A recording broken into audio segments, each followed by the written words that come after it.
Les pharisiens n'étudiaient et ne recevaient l'écriture que selon la lumière de leur intelligence humaine, et non selon la lumière et la puissance de la vie divine devenant leur vie. C'est aussi là très souvent la cause du peu de vie spirituelle d'un grand nombre de croyants qui pourtant lisent l'écriture et qui la connaissent bien. Ils ignorent que c'est l'esprit qui vivifie et que la chair, l'intelligence humaine, quelle qu'en soit d'ailleurs la haute portée, ne sert de rien.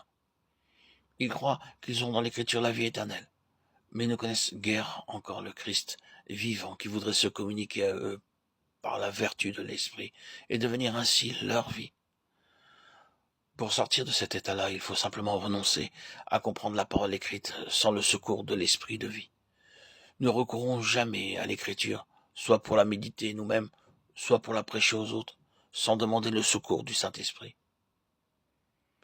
Avec adoration, commencez par regarder d'abord à Dieu, le priant de renouveler en vous l'action de son esprit, et puis en silence et avec foi, abandonnez-vous à la puissance divine qui demeure en vous, et comptez sur elle pour vous faire recevoir la parole, non seulement par l'intelligence, mais par la vie spirituelle qui est en vous.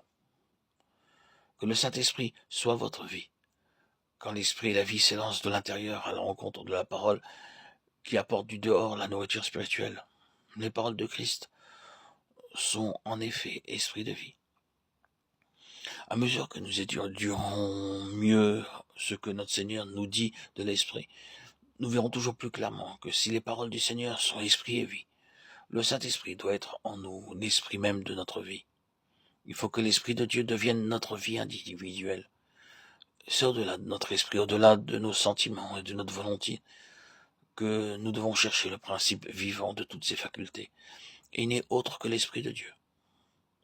Quand nous saurons bien qu'aucune de nos facultés humaines ne peut atteindre à l'esprit de vie qui anime les paroles de Dieu vivant et que nous compterons uniquement sur l'Esprit Saint en nous pour nous les faire recevoir et comprendre, pour en faire la vie de notre vie, nous saurons aussi ce que signifient ces mots.